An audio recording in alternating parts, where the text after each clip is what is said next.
Hello, everybody. Welcome back to another episode of Futures Frame TV. I'm Alice Krozer, your host for the Inequalities channel.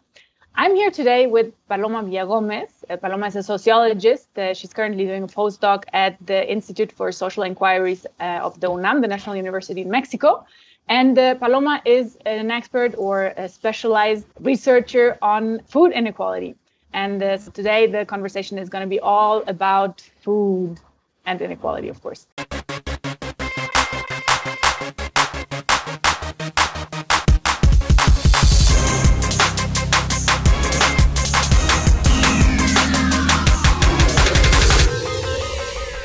So welcome, Paloma. Hi, Alice. Thank you for having me in such a kind and generous space. I'm a fan of your work.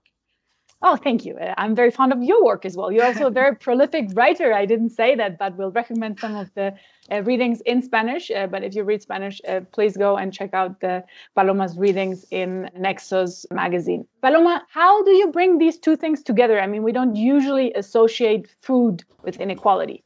What do they have to do with each other? Well, it's a way of thinking about food that has become a lot more frequent than before. I think that it means actually to use your inequality glasses to see what resources are being disputed in the food system. How are they being distributed? What are the social relations embedded in these chains of distribution and production and consumption? It means to think about what's the power structure that organizes these relations that ultimately end up in the way you organize or the food ways of families and people all over the world, right? So it's just to see how social inequalities and economic inequalities translate into everyday food waste and all along the food system chain of production to consumption. And even beyond consumption, even the bodily experience of food, and being healthy and being thin or overweighted or something. It's also part of the health field of food studies. It's on that realm. And it's in sociology, it's not that common, but anthropology started studying this, how food was organized and how food organized societies, right? With the works of Mary Douglas and even Levi-Strauss. Those are classics that showed how the way societies are organized are very related to the way we think about food and we eat food and we cook food. And in those ways, there's some kind of embedded culture and in everyday practice for organizing food, or how we think about food in the everyday life, right? Yeah, it's fascinating because, I mean, we all eat. We all have relationship with food, right? So it's something that everybody internalizes and normalizes to a degree that we don't really question our patterns behind, or we don't think that there is something learned or something cultured or socialized in our way of eating, right? We think, okay, it tastes nice and we like it or something like that. But you did a lot of field work and research in specific spaces where you studied the way that food was cooked and eaten and made. Can you say something about this experience? Studying food and food ways and food practices, families and with individuals, it's kind of hard at the beginning because it's, as you just said, so it's very internalized practice. We don't really think about it, or we think that we think about it that much, but actually there's a lot of intellectual work and planning and administrating resources so that we can make just one decision about what we're going to eat at that time in our everyday. So when we start talking, people really not necessarily see the relevance of talking about how they organize these everyday practices. And as we go deeper into daily routines or their consumption patterns, or how and why they like what they like, or how they learn to cook, and you can see that they start to more and more. And sometimes they don't have an answer right away, and you see how they are in the back of their minds thinking, really, I didn't know how I learned this, or why do I like this? And the conversations you can have around food and food waste and everyday practices for food are really fun conversations. They are also, or they can be hard conversations when these practices happen in poor life conditions, with lack of resources, not only economic, but also material, and sometimes even symbolic, like when you don't know how to cook and you're a woman, and this brings you some kind of criticism because that's what is expected from you, and you don't deliver, and you don't live up to the expectations of a woman that knows how to cook and cooks sabroso now and feeds delicious and feeds the family and the kids with nutritious food that keeps them healthy. And when you go deeper in these conversations, all these aspects of everyday life, objectively and subjectively experienced by people, come out. And it's very revealing field or sphere of everyday life. It involves a lot of work, intellectual and even emotional, from people. And my field work for my research was made in low income neighborhood in the city of Mexico, in Iztapalapa. Iztapalapa is very big and it's very populated. In Mexico City, you can't really talk about hunger. This is also a very important thing because in a way or another, people eat. Maybe not in the healthiest way possible, or sufficiently, but they eat. They do something about the urge, the biological need to eat. And this means that sometimes we don't think there's a problem because you see that people have food on their plates anyhow. And when you go to their houses, when you visit the places where they live, when you get to know their family, when you get to know how they organize everyday life in their households, when you know how they have to satisfy competing needs in their families, because you have to eat, but you also have to send the kids to the school. You have to pay for transportation to go to work.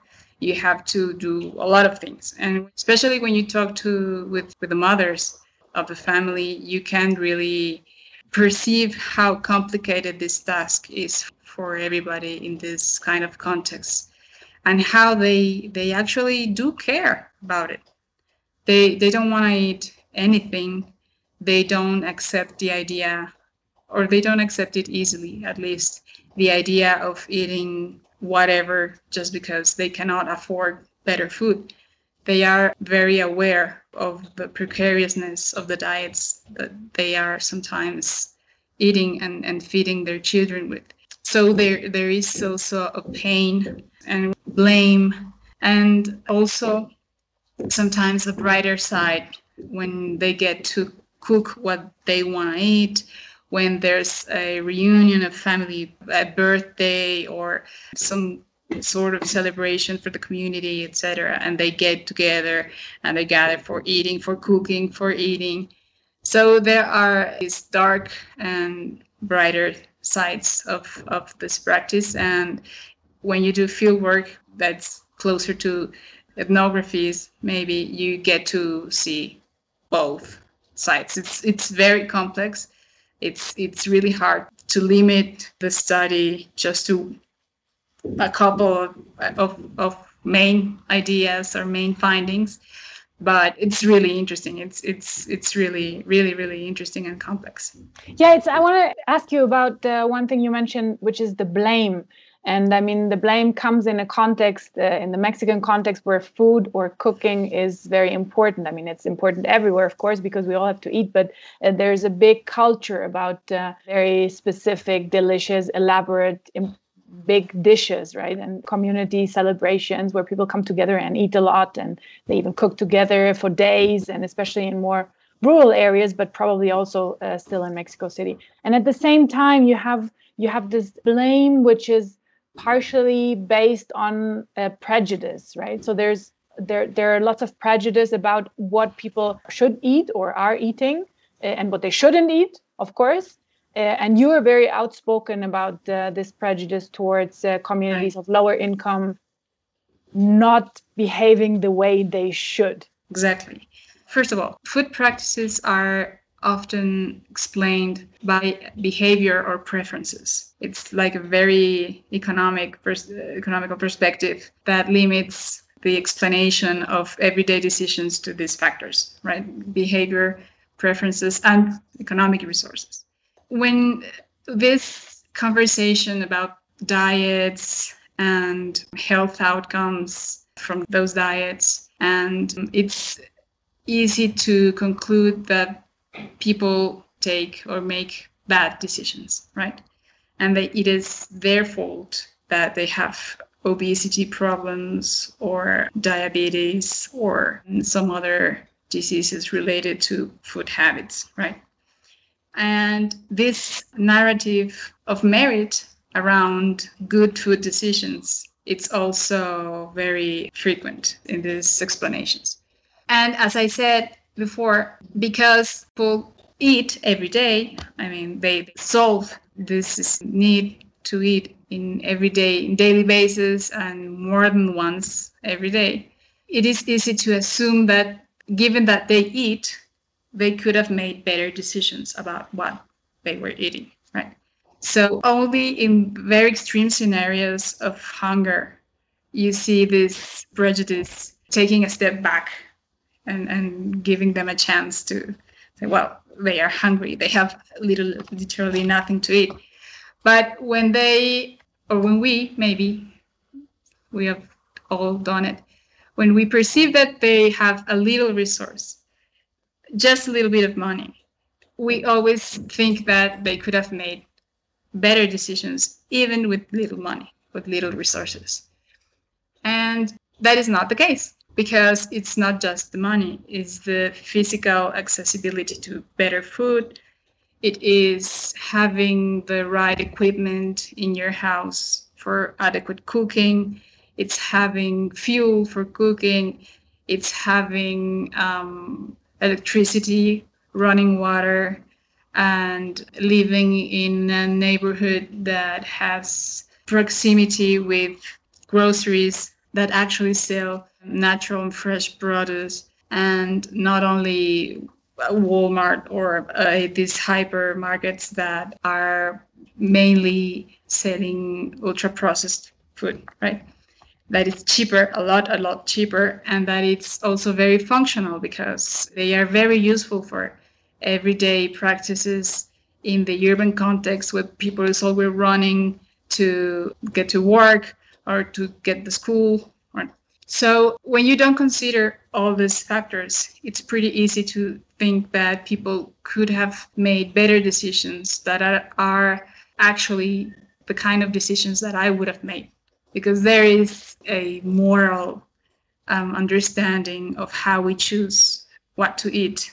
One of the aims or the intentions, the purposes I have with my own research is to debunk all this narrative, or to try to dismantle it in a way, showing the structural difficulties that some people actually face trying to eat every day, even in the city, even in Mexico City, where the population in poverty is not as high as in other states of Mexico. And the other thing I want to show is what they actually do to eat better, because part of this narrative is the idea that they are lazy and they don't care about it, and it's just the same for them if they eat well or not. But they actually do care. They know what's the right food. They know that they have to eat vegetables and fruits, and they wish they could eat more fish, for instance. They wish they could eat nuts. Also, for instance, as the doctors and the nurses at the public health services tell them to do, they lack economic and material resources to do it. And they know it. And it becomes very stressing to bear not only the idea that you are depriving yourself, or you are deprived, from better food, but that deprivation is caused because you don't make enough money.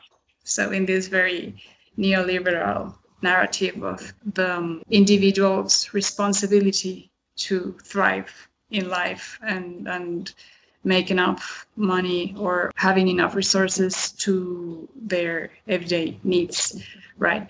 So they do work a lot, especially women. They have to do the planning of the menus, especially for their children, but also for workers at the household that leave very early, and they usually cook some kind of food they are going to take to eat somewhere else, and then feed the children. And in their way to do taking the children to school, they have to be thinking, where are they going to buy the chicken and the vegetables and the right? And since they don't have enough money, they have to go to more places to get what they're looking for a better price. And then they have to go to their households and cook in very sometimes limited conditions, right?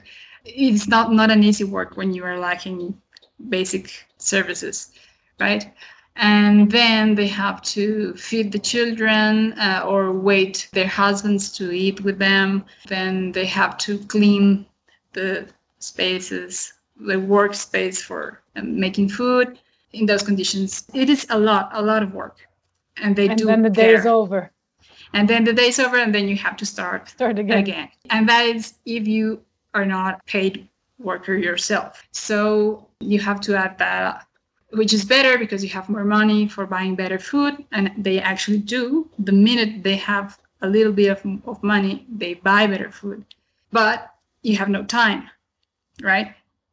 And then this kind of products that are very functional, that these little juices for kids or yogurts or beverages like that have a lot of sugar and all that we already know, but they represent a solution for everyday life for overwhelmed women and families.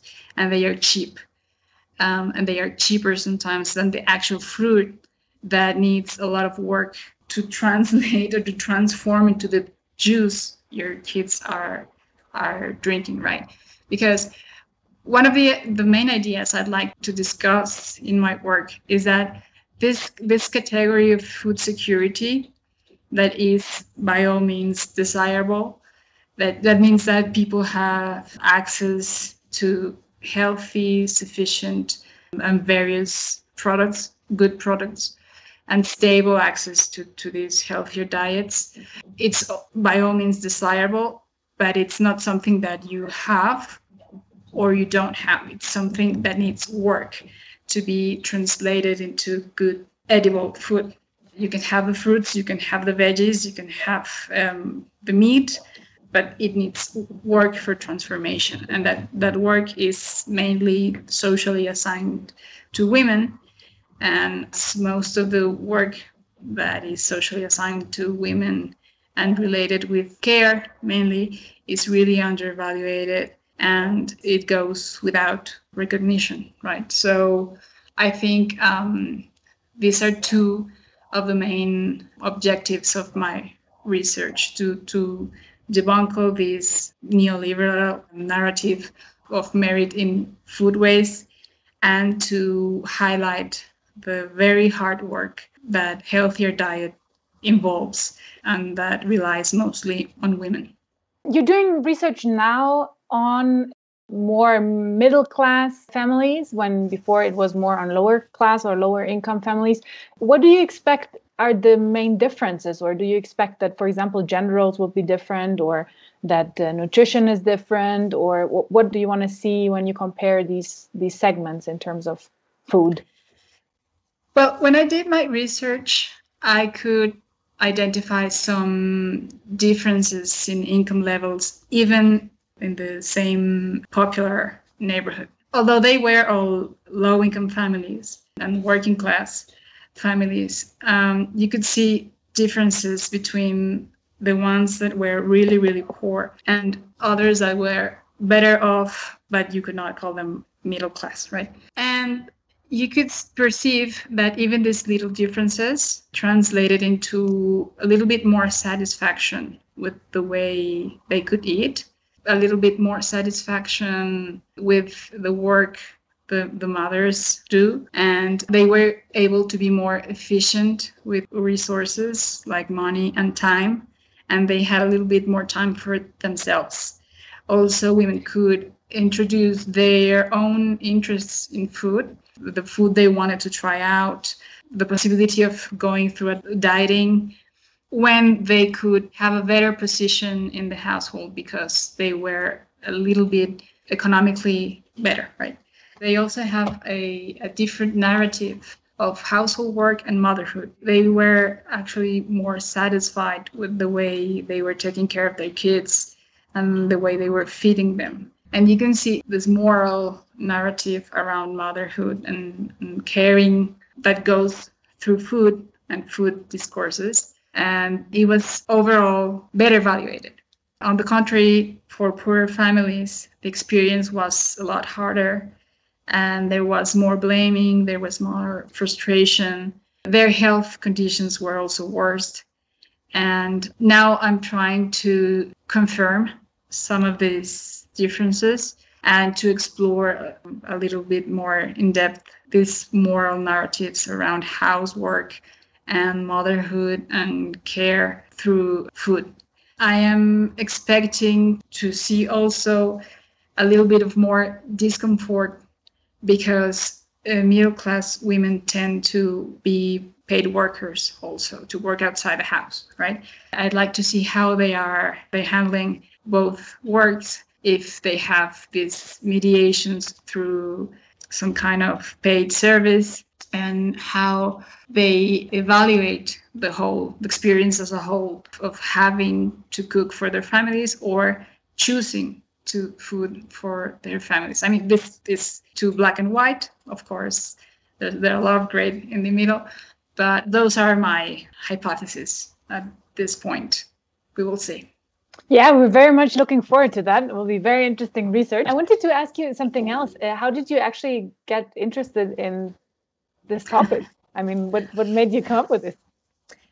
It's very personal, always is, right?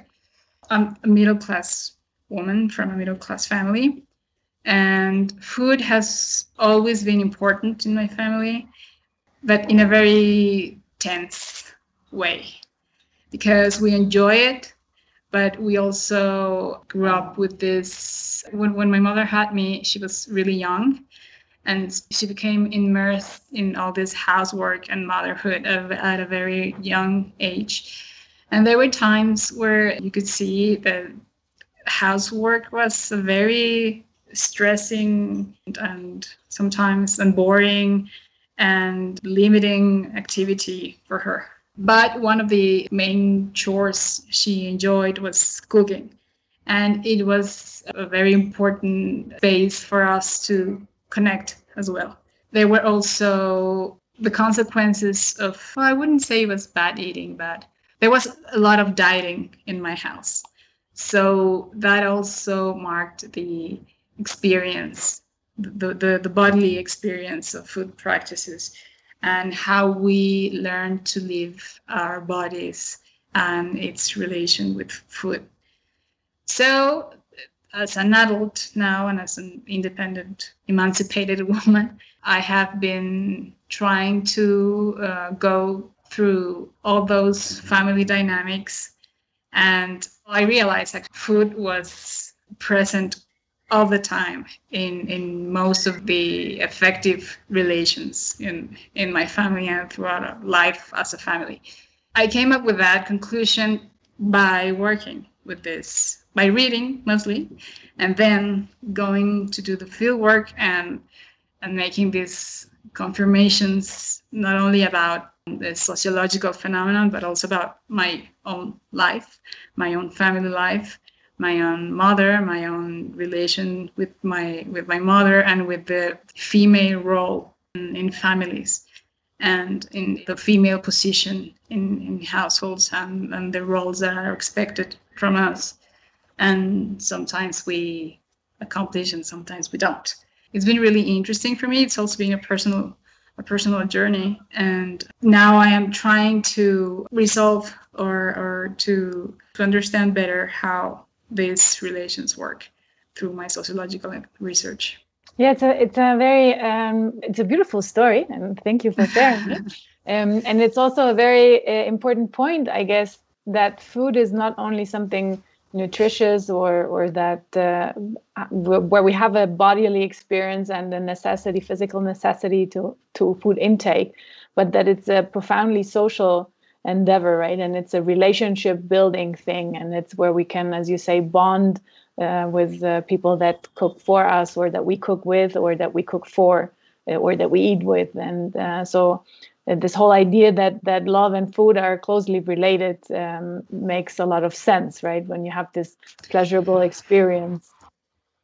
Right, but then you have to be careful with it, because it justifies a lot of oppression as well, right? So, and that's part of the narrative of caring through food.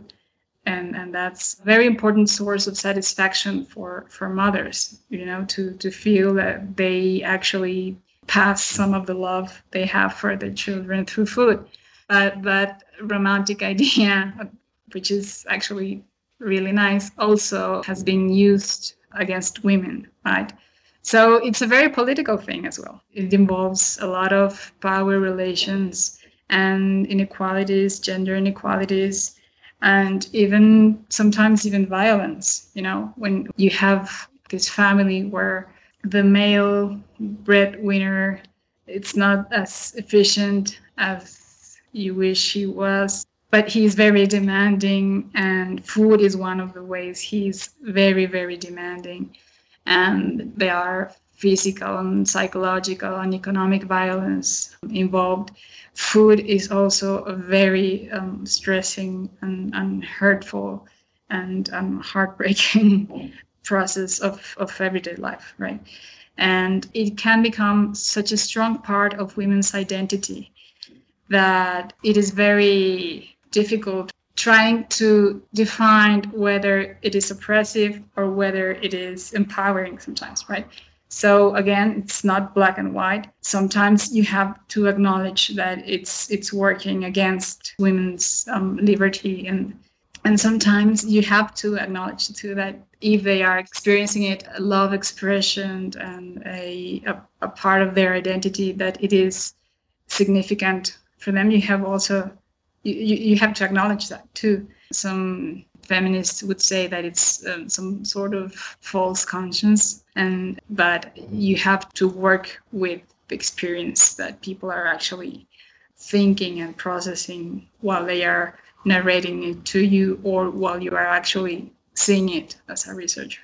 Yeah, I guess that's the thing. It can be both, and it often is both, and even at the same time, right? It can be a gesture of care, but it can also at the same time still be a limitation, a forced act, let's say. Right, and that's why I like to ask. Right now I'm working mostly with women, and I like to ask them, let's say you like it, you enjoy it, and that's how one of the many ways you love and care your family. But if you had the choice, if you had the resources, or if there was someone else that could do it, would you like to keep doing it? And sometimes they say, oh, okay, if I could get some help, it would be perfect, right? And for me, that means that we need to have this conversation about how not the market, but the public institutions can participate in the food work. Because I believe that there are ways, and that this work, that it's either oppressive or very fulfilling, depending on the conditions, can be supported by public institutions. You can have, some sort of mechanism so that workers can eat at work. Of course, at schools, you can plan for a program that feeds the children while they are in the school, so that families, and especially low-income families, can have more resources to allocate them in other needs are also very important for their families, like education, like clothing, like making some improvements in their houses, things like that. I think this work can and should be shared by society and the public institutions. Not nowadays, we are relying a lot on the market, and that has taken us so far. But I think there's a way that we have not tried yet, and it could be interesting to see how it works. Maybe for some families, food, it's going to be a family business, you know?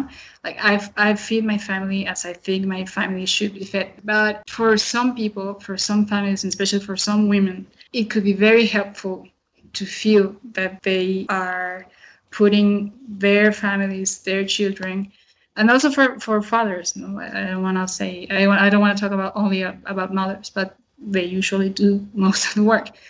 But I think they can feel released or freed from the burden of feeding in very stressful conditions, and knowing that their kids, their husbands, their wives are going to be, I'm thinking of a typical nuclear heterosexual family, but you put the combination you like in that. But they are being fed with nutritious, sufficient food where and while they are doing other very important activities for their development, right? Which is work, which is school, everything. So I think this can be done. It's being tried by very specific programs for very specific populations, very focalized and very contingent, I would say, right? When there's a food crisis, when they're with the pandemics, and the government delivers food baskets, and there are these public kitchens in very specific areas of the city. But I think it could be very interesting to try it on more regular and better organized and amplified conditions. I think that sounds very good, and I think we should definitely do that and ameliorate some of these quite dramatic inequalities related to food, gender inequalities, social and even political inequalities, as you said. Right. Thank you so much, Paloma. That was a very enlightening conversation. Think about what food means when you eat next time, or you cook, or you feed somebody, or you get fed. If you like these topics, if you like to learn more about different types of inequality, please join us again next time for Futures for MTV. Every Saturday, we have a new episode on inequalities of different areas and different topics. I'm Alice Krozer, your host for the Inequalities channel of Traces.Dreams. Thank you for watching and have a nice afternoon. Goodbye.